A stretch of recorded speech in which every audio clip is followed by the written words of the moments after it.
Ladies and gentlemen, thank you all so much for coming this evening. My name is John Hoybush, and I have the pleasure of being the Executive Director of the Ronald Reagan Presidential Foundation in the United States. It is a distinct honor to be here this evening with all of you. A quick housekeeping announcement. If there are any here that would like a translation device because you need one, I know that we have a few extra, and if you just make it known to your wait staff, they'd be happy to provide you with one. Before we get started, I'd like to recognize several special guests we have with us tonight. I will pass over our featured speakers for the evening as I'll be introducing them later on. But to begin with, there are a number of people here tonight who were at the Brandenburg Gate 25 years ago, this past June, when President Reagan delivered his now famous speech. And we want to welcome all of you here tonight. Among those is the former mayor of West Berlin, Eberhard Diepgen, who sat on the dais with President Reagan. We are honored, sir, to have you here tonight.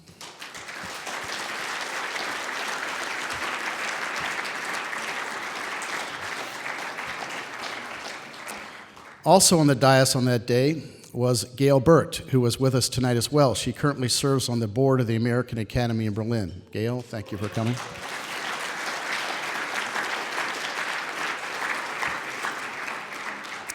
And speaking of the American Academy, a gentleman who currently serves as a trustee there and who previously served as United States Ambassador to Germany in the late 1990s, John Kornblum, and his wife Helen.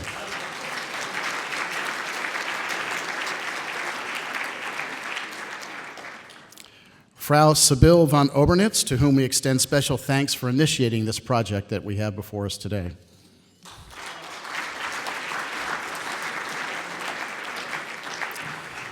In addition, we're honored to have other elected officials with us this evening, and we want to thank them for their support.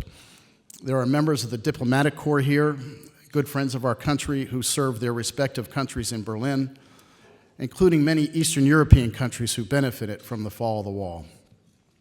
Frau Helge Lieser, the artist who designed the wonderful plaque dedicated to President Reagan and unveiled today. Frau, thank you so much.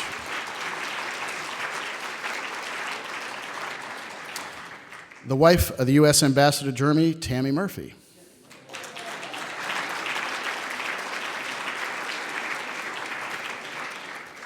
I'd also like to thank the city of Berlin and its people for helping make the plaque unveiled today a reality, as well as a special thank you to the staff at the U.S. Embassy for all of their hard work in coordinating today's events. As well, Dr. Gary Smith and his team at the American Academy in Berlin. Thank you very much.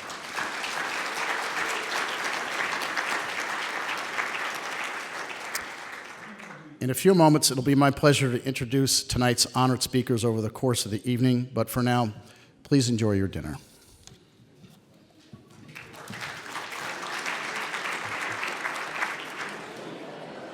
Good evening, once again.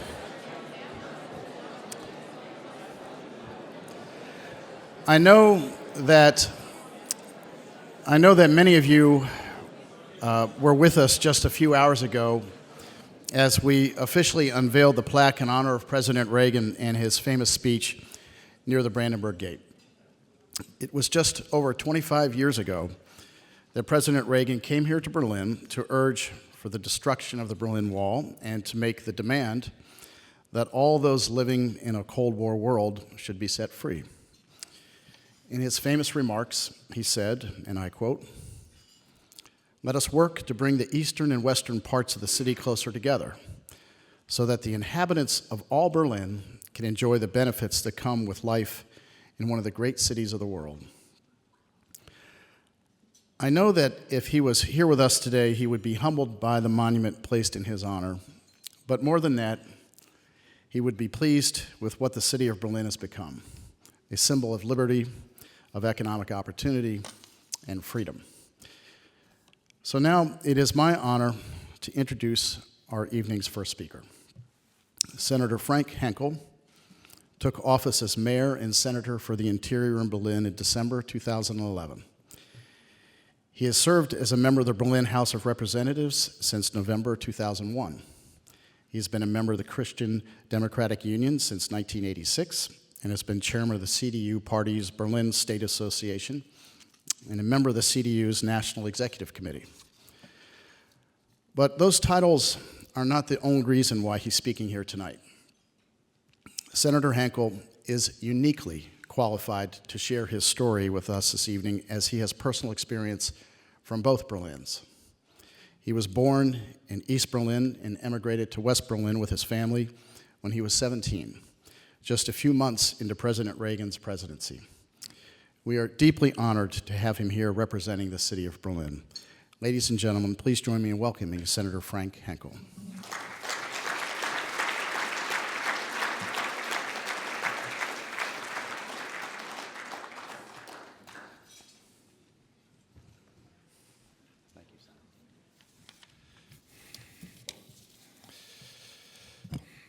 Exzellenz, Mr.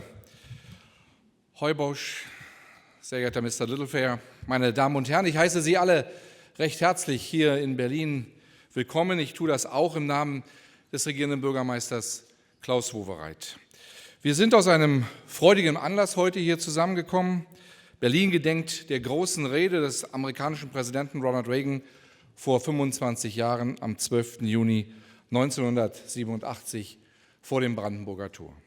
Und noch heute, im Abstand eines Vierteljahrhunderts und in einer dramatisch veränderten Welt, erzeugt diese Rede eine Gänsehaut. Präsident Reagan hat die Berlinerinnen und Berliner seinerzeit tief bewegt. Er sprach aus, wonach sich so viele Berlinerinnen und Berliner in der geteilten Stadt sehnten, ohne dass sie noch konkret darauf zu hoffen wagten, nämlich in Freiheit in einer friedlich vereinten Stadt zu leben. Damals hatten sich viele Menschen, vor allem im Westen Deutschlands und auch im Westen der Stadt, mit der Teilung eingerichtet. Die Mauer war zu einer schrecklichen Normalität geworden. Und nur wenige, wie der deutsche Bundeskanzler Helmut Kohl oder der amerikanische Präsident Ronald Reagan, waren nicht bereit, sich mit dieser sogenannten Realität abzufinden. Präsident Reagan sprach den Berlinerinnen und Berlinern Mut zu. Mehr noch, er steckte sie an mit seiner Begeisterung für die Freiheit. Er rüttelte all die auf, die sich mit Teilung und Unterdrückung arrangiert hatten. Und er sprach jenen Mut zu, die unter der Diktatur und der Mauer litten. Das war, wie ich finde, ein historisches Ereignis. Aber für mich war es auch ein sehr persönliches Ereignis. Es war, Sie haben es gesagt, ein Teil meiner Biografie. Denn ich war dort am 12. Juni 1987 im Alter von 23 Jahren vor Ort. Mein Vater und ich, wir standen vor der Bühne hier westlich des Brandenburger Tors aufgebaut. Bundeskanzler Helmut Kohl redete, der regierende Bürgermeister von Berlin, Eberhard Diepgen, und natürlich US-Präsident Ronald Reagan. Es waren bewegende Momente in einer bewegten Zeit. An den US-Präsidenten, der in jeder Hinsicht eine beeindruckende Persönlichkeit war, kann ich mich mit Blick auf diesen Tag noch ganz genau erinnern. Es war nicht nur das, was er sagte, sondern es war vor allem das, was er ausstrahlte, nämlich die amerikanischen Werte, die er verkörperte: Freiheit, Optimismus und Standfestigkeit. Und seine Rede war für mich und viele andere ein Manifest der Freiheit. Seine historischen Worte: Mr. Gorbatschow, öffnen Sie dieses Tor, Mr. Gorbatschow, reißen Sie diese Mauer nieder, schnitten durch den eisernen Vorhang. Reagan hinterließ weitere Risse, die die kommunistischen Machthaber nicht mehr schließen konnten, in einem Damm, der die Welle der Freiheit nicht mehr aufhalten konnte. Mit mutigen und deutlichen Worten griff Ronald Reagan die Mauer an, in deren Schatten ich groß wurde. Eine Mauer, die mir, meiner Familie und Millionen von Ostdeutschen die Luft zum Atmen genommen hat. Und noch heute bin ich den Amerikanern für ihren Einsatz, die Teilung Deutschlands und unserer Stadt zu überwinden, sehr dankbar. Und wir wissen, wer in dunklen Stunden an unserer Seite stand, und wir sind dankbar dafür. Ronald Reagan ist einer dieser Männer. Ich hoffe, dass wir das enge Verhältnis zwischen unseren Völkern auch in Zukunft bewahren werden, dass die unverbrüchliche Freundschaft der Vergangenheit auch weiterhin das prägende Band zwischen uns sein wird. Und meine Damen und Herren, ich habe jetzt keins hier, aber lassen Sie uns die Gläser erheben auf diese Sternstunde des Freiheitswillens. Berlin wird niemals vergessen, was unser Ehrenbürger Präsident Ronald Reagan für diese Stadt geleistet hat. Mein Dank gilt allen, die sich für Ronald Reagans Gedenkplakette am Brandenburger Tor eingesetzt haben und die Erinnerung an diesen großen Tag eines großen amerikanischen Präsidenten damit wachhalten. Herzlichen Dank.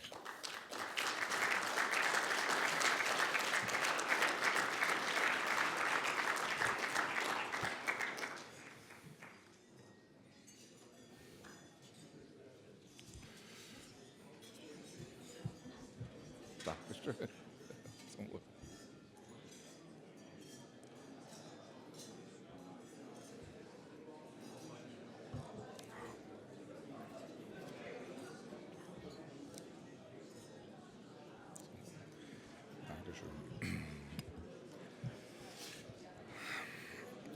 Meine Damen und Herren, ich bin gebeten worden, und das ist sozusagen für mich auch eine weitere zusätzliche Ehre, dass ich das Grußwort für das heutige Galadinner von Dr. Helmut Kohl verlesen kann.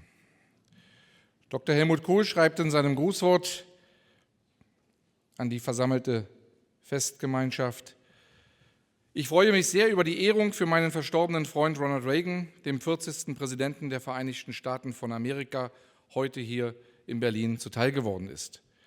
Eine Plakette wird nun für immer an diesen denkwürdigen Moment vor 25 Jahren erinnern, als der amerikanische Präsident Ronald Reagan in einer großen Rede vor dem Brandenburger Tor Michail Gorbatschow zurief: Öffnen Sie dieses Tor, reißen Sie diese Mauer nieder. Ronald Reagan hat diese Ehrung mehr als verdient. Er war immer ein verlässlicher Freund der Freiheit und zugleich ein verlässlicher Freund für Deutschland und Europa. In diesem Sinne wünsche ich mir, dass diese Plakette immer auch mehr sein wird als die Erinnerung an diesen einen bedeutenden Tag. Möge sie zugleich zum Symbol für die unverzichtbare Freundschaft unserer beiden Völker werden und damit zugleich für unsere gemeinsame Verantwortung in der Welt. Daran wollen wir arbeiten, dafür wollen wir einstehen. Die Ronald Reagan-Plakette möge uns daran einmal mehr erinnern. Auf diesem Weg wünsche ich uns allen Glück, Erfolg und Gottes Segen. Herzlichst, Dr. Helmut Kohl.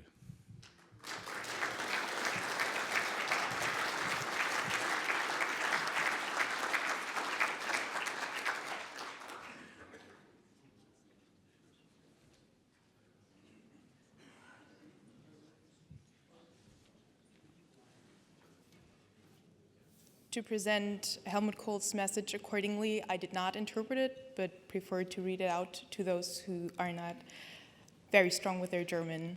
So, Dr. Helmut Kohl says, I am very pleased about the honor that was bestowed on my late friend Ronald Reagan, the 40th President of the United States of America in Berlin today.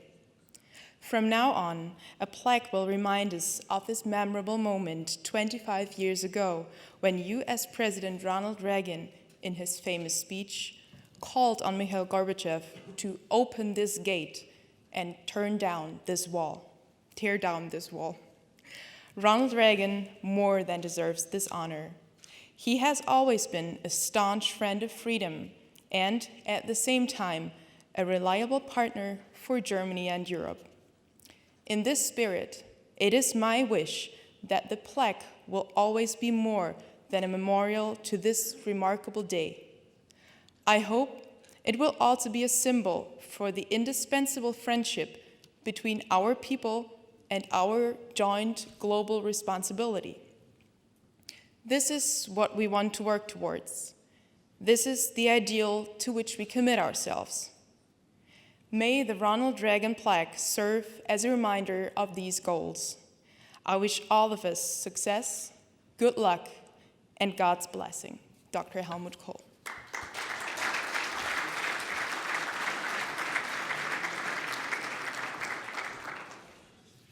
Well, thank you so much, Senator Henkel, for your kind words about President Reagan. I will be sure to carry them back with me to Mrs. Reagan directly. Our next speaker is Mr. Andrew Littlefair. As we heard earlier today, Andrew served President Reagan in his advance office at the White House.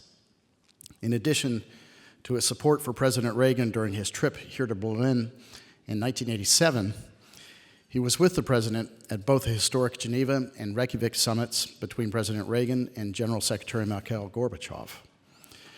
Andrew is the co-founder, president, and chief executive officer of Clean Energy, the largest provider of natural gas fuel for transportation in North America, and a global leader in expanding the natural gas vehicle market.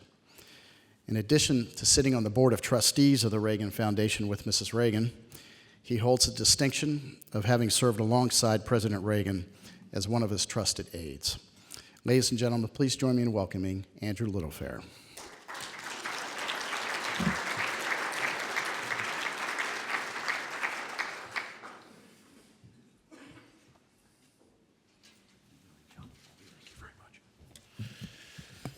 John, thank you for that introduction, and thank you for the opportunity to be here tonight and speak with all of you. I'm honored and I'm really humbled. 25 years ago, and by the way, I was about 7 years old, I think, but 25 years ago, President Reagan spoke perhaps the four most significant words of his presidency. And to be sure, President Reagan was a man of words and eloquence and diplomacy. Tear down this wall. Those words echoed across the German landscape, and they roared across the globe. They inspired tens of millions of freedom-loving people. A mere 29 months later, those magical words had reverberated so loudly and with such a deafening roar that the wall was indeed torn down. The world is a better place for that, and for the impact President Reagan had on America and on Germany, and yes, the world. We are here to celebrate his legacy and salute the vision that drove him with a singular passion, and that was a vision of a world of hope, prosperity, and freedom for all. You know, being here today, I haven't been here in 25 years, brings back such memories. And wow, how impressed I am to see what's happened here on this side of the wall. I was here for about a month, from about May 15th to June 12th, organizing this trip.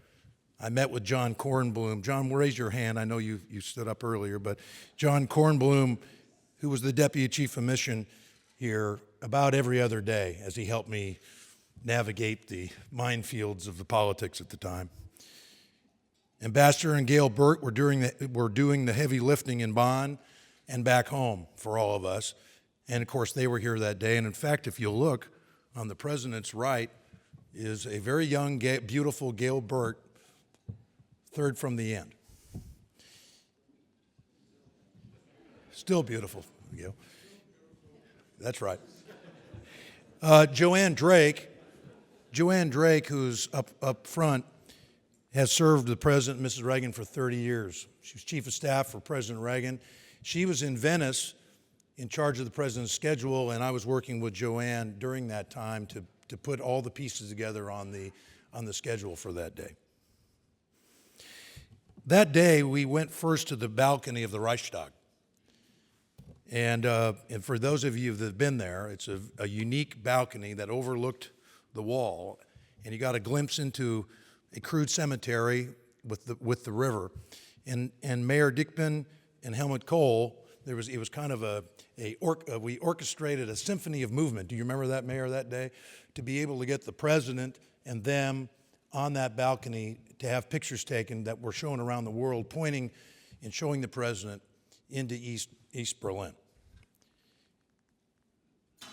And then we went to the stage, and that day we had about 20,000 people there. The crowd was good. We designed the stage, and this was controversial. It's a little bit of a detail, but you'll notice we used bulletproof glass so that we could make sure the cameras could see that there was actually the Berlin Wall was in the background. And that's the way it was designed. Thousands were on the other side of the wall. And in fact, we put speakers so they could hear it because we wanted them to be able to hear the speech. And I think the East German police weren't too excited about that as they continued to push the crowd back and back. I'm not so sure at that point anyone thought the wall would come down so quickly. I will tell you that I visited the best department store in East Berlin, and I don't remember the name, but the store was basically empty and there was nothing to buy. So obviously things were beginning to come apart. But I really do believe the president, who was an optimist, I think he was sure the wall was going to come down, probably sooner than many of us. And now I'm honored to read a letter that Mrs. Reagan gave to me to share with you tonight. Dear friends, I want to thank all of you for attending tonight as you commemorate the 25th anniversary of my husband's speech at the Brandenburg Gate. I wish it were possible for me to be there with you, as I know it will be an exciting and memorable occasion. Please know that Ronnie and I are both with you in spirit. My husband always felt a very strong bond with Berlin, and we visited the city several times. We were always disturbed by the terrible truth that the Berlin Wall stood not to keep people out, but to keep people in. It was a wall that restrained people with military force, keeping them from their loved ones and holding them in constant fear. It was clear to Ronnie that the wall was simply unnatural, and he knew that someday it would fall.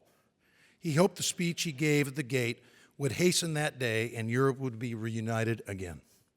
Today, the wall has been torn down, and millions of Eastern European citizens are living free and prosperous lives. When Ronnie and I returned to Berlin in 1990, it was hard to believe we were standing in the same place. The wall was being removed by then, and German citizens were moving freely from East to West Berlin. The Brandenburg Gate, without the terrible Berlin Wall, is once again a thing of beauty, the symbol of peace that it was intended to be. I know if Ronnie were here today, he would be honored and humbled by the recognition he is receiving. But he would be the first to tell you that it was the power of freedom that truly deserves the credit. I am deeply grateful to all of you for remembering Ronnie with a permanent plaque that has been placed in his honor near the Brandenburg Gate, and by gathering tonight at this lovely dinner. I hope you have a wonderful evening. Sincerely, Nancy Reagan. Thank you very much.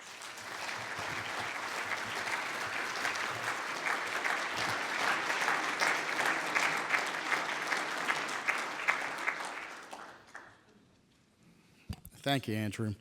Our program will resume after your meal. Please enjoy your dinner.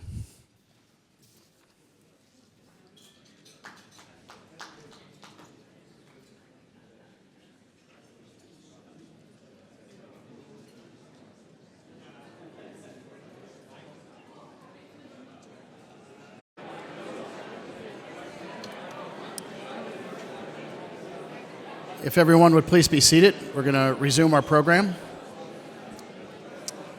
Thank you.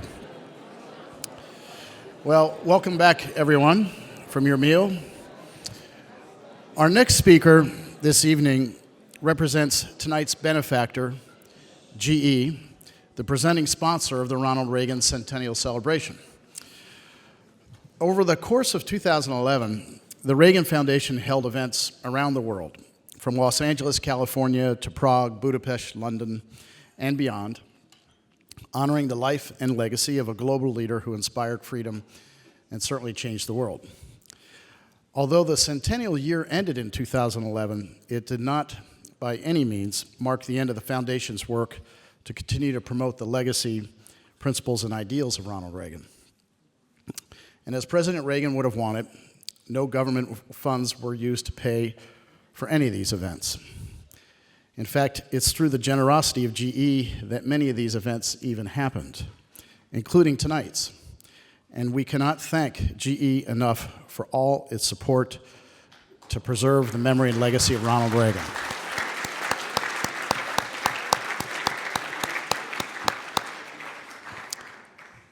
Now, as I'm sure our next speaker will remind you, President Reagan worked for GE for 8 years, and he described it as one of the most formative experiences of his career. Representing GE this evening is their President and Chief Executive Officer of GE Europe and CEO of GE Germany, Nani Bakali. Please continue that warm welcome for a very genuine and great man. Thank you, Nani.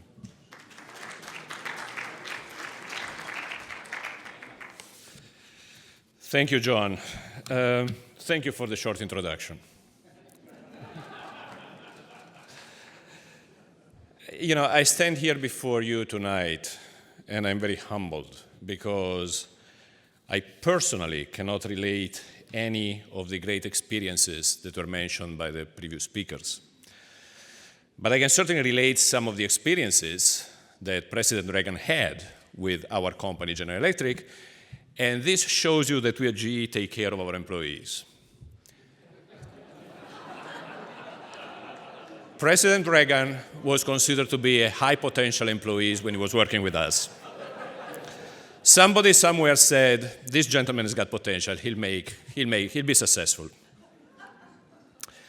First of all, I would like to commend those who organized this ceremony and who took the initiative to mark what was a memorable and historic speech by President Reagan here at the Brandenburg Gate 25 years ago. Sorry, I mean, I'm getting older, years are flying fast.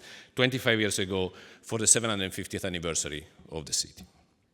Much has been written and has been said about the impact and the power of that occasion and of what has been described as the 4 most powerful words from the president. Tear down that wall. We heard it this afternoon and we hear it today, and we heard it this evening. What we do know is that 29 months later, on November 9th of 1989, the wall was opened, and by the end of the year, official operation had begun to dismantle the wall. I have no doubt that his speech, his challenge to President Gorbachev, and the symbolism of that occasion played a significant role in creating the momentum that dismantled all the regimes across Central and Eastern Europe, and that helped in creating democracy in Central and Eastern Europe.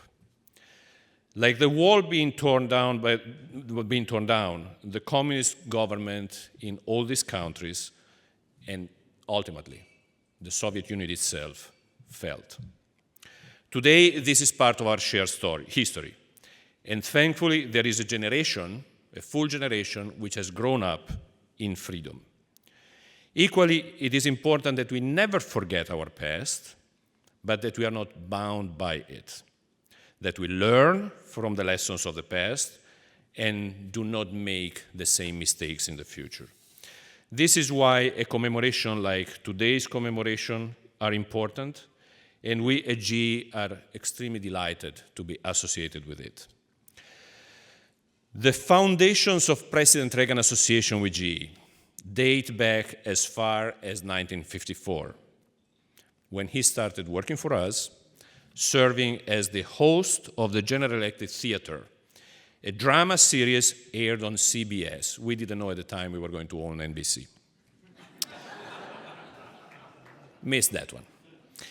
In all, he hosted 208 episodes, and I understand that NBC Universal today is refurbishing all the episodes, and they are going to be part of the Ronald Reagan Library. So this is going to be a contribution that NBC is going to pay to that.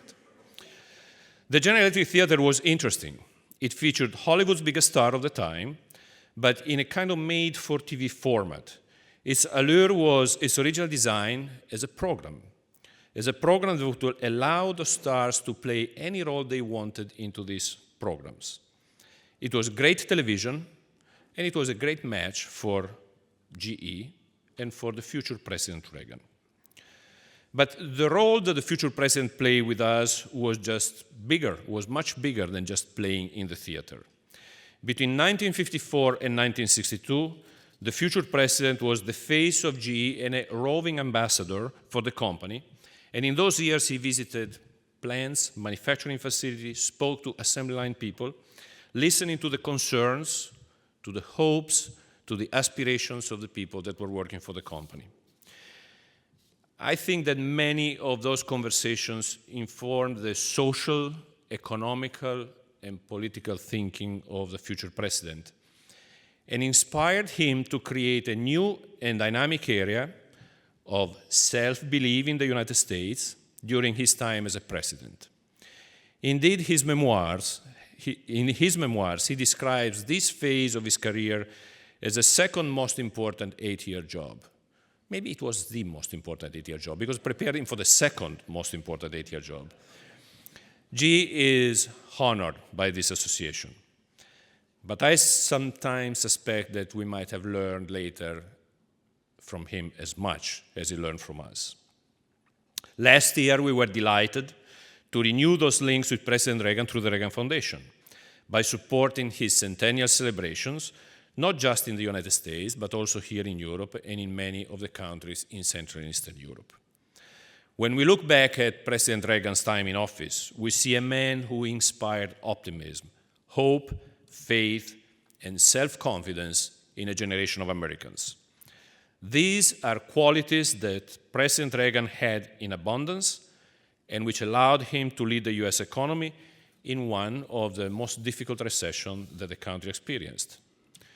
Today, those very qualities, a tough-minded optimism, ambition, and confidence, are even more required as we try to tackle the current economic and fiscal crisis and the renewal of economy across the continent, across the European continent, across the world. In the words of Ronald Reagan, and I quote, "There are no constraints on the human mind, no walls around the human spirit, no barriers to our progress except those we ourselves erect," close quote. Like the barrier which separated East and West here in Berlin, we too need to tear down those walls. And finally, I really would like to acknowledge the role that Mrs. Nancy Reagan played in the life and presidency of Ronald Reagan and commend her for the manner in which she helps keep alive the spirit of self-confidence, optimism, faith, and hope that we always associate with her husband. We send her our best wishes today. Thank you very much.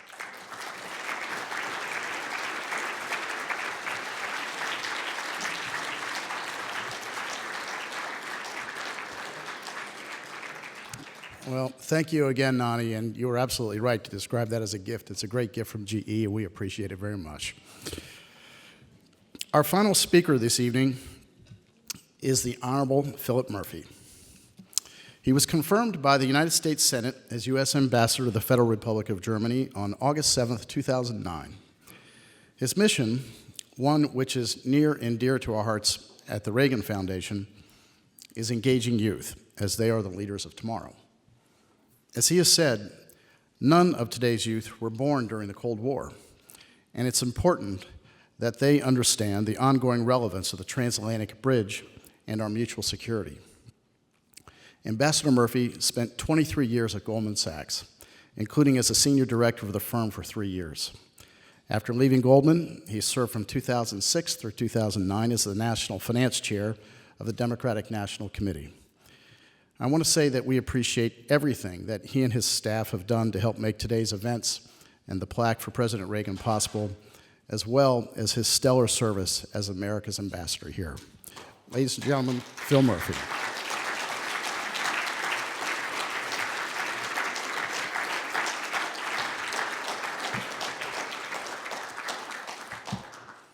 Thank you, John. Absolutely. Thank you, Ambassador. Very much pleasure. I appreciate it. We have friends visiting from New Jersey, and I said, by the way, we do this every Wednesday night if you're in town. Thank you so much, John. What a day this has been. Erlauben Sie mir, mich noch einmal bei der Stadt Berlin dafür zu bedanken, dass sie sich für diese Ehrung President Reagans eingesetzt hat. Not only to the members and leaders of the Berlin government, but to the many friends in this room, German or Berlin specifically, we thank you for your support. I also want to thank our friends from the Ronald Reagan Presidential Foundation, John, Andrew, your colleagues. This could not have happened without you and without your extraordinary team. So thank you so much for your partnership.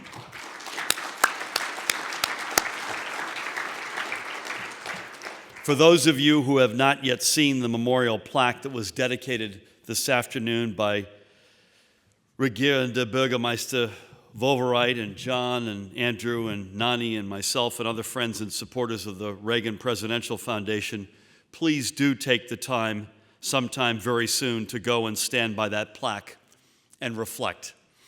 Look around you. Through the columns of the Brandenburg Gate, you can see Pariser Platz.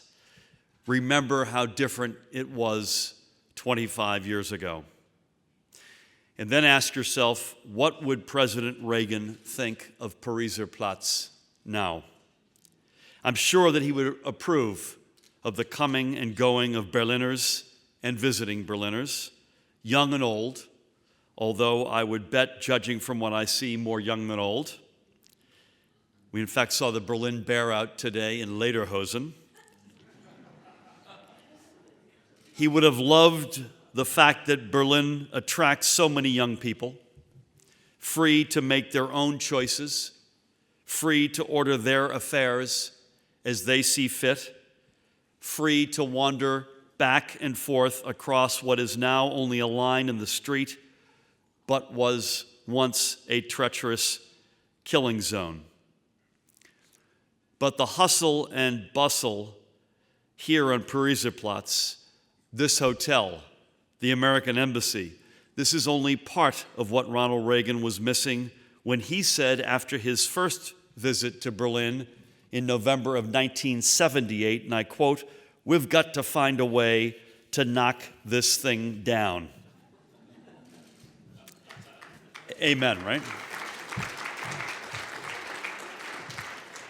I was so humbled last evening, and John had a lot to do with this, upon returning from a day trip to Hamburg, to receive a leather-bound copy of President Reagan's diaries as a gift from Mrs. Reagan.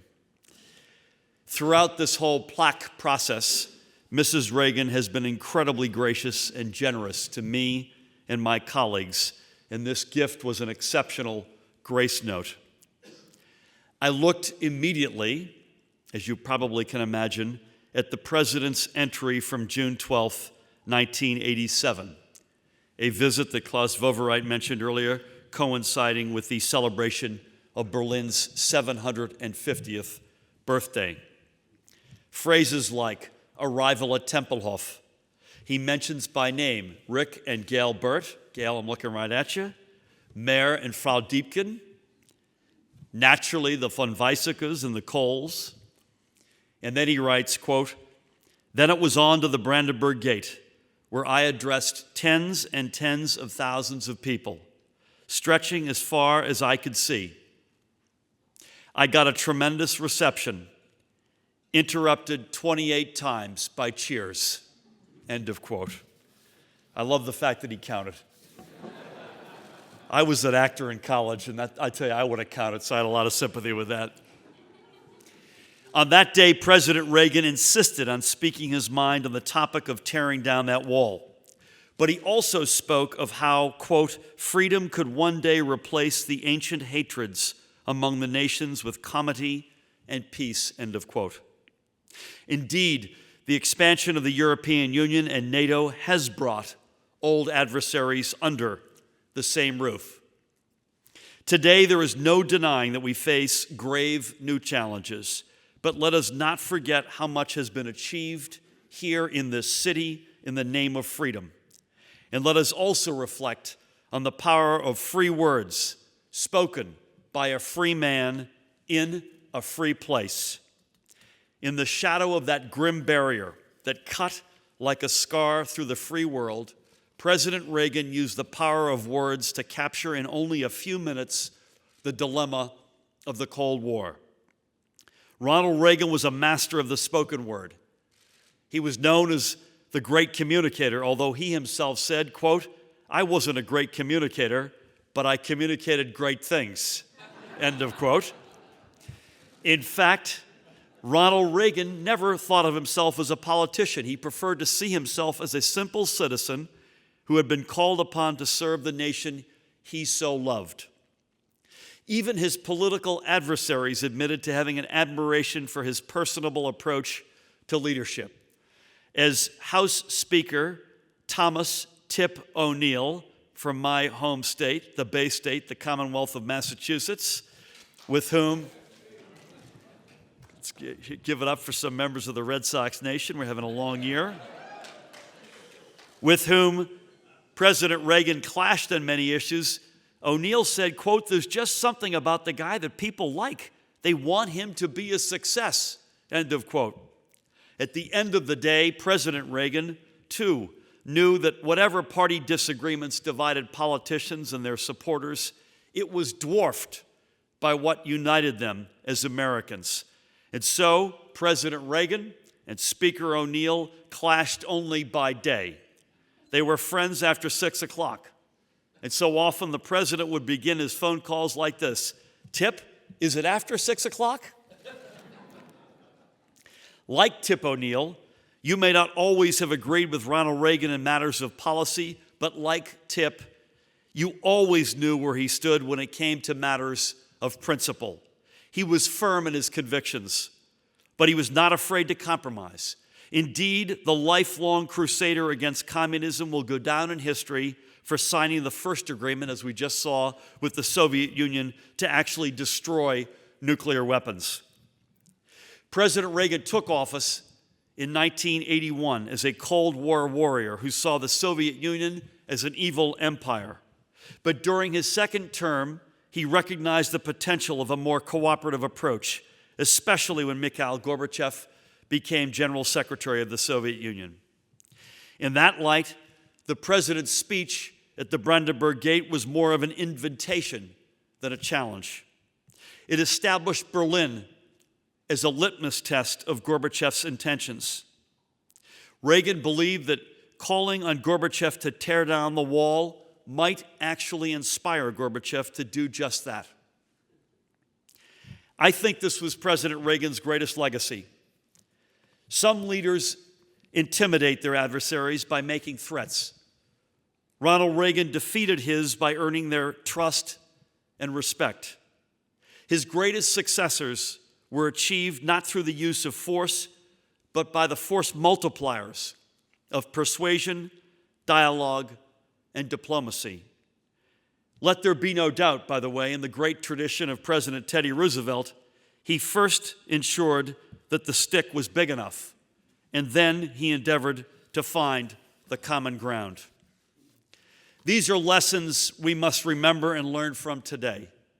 For example, what can we learn from the divisions and hatreds of the Cold War and then apply them to the hotter passions that are currently inflaming the world? After what happened in Benghazi, Libya last week, I am positive that President Reagan, like President Obama, would continue to make it clear to the world that the United States of America will never stop working for the dignity and freedom that every person deserves, whatever their creed or the color of their skin. The 4 Americans who were killed last week, including my colleague Chris Stevens, embodied all that President Reagan believed in so strongly: courage, hope, and the fundamental belief that we can leave this world a little bit better than before. To their memory and to the memory of President Ronald Reagan, vielen Dank für Ihre Aufmerksamkeit.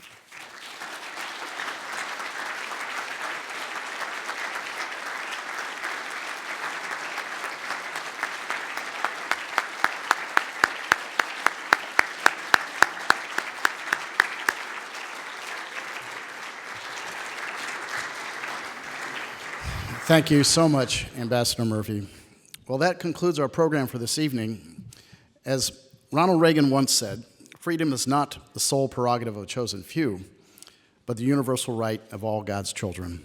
It is an honor to have celebrated freedom with all of you this evening. Thank you all again for coming, and enjoy the rest of your evening.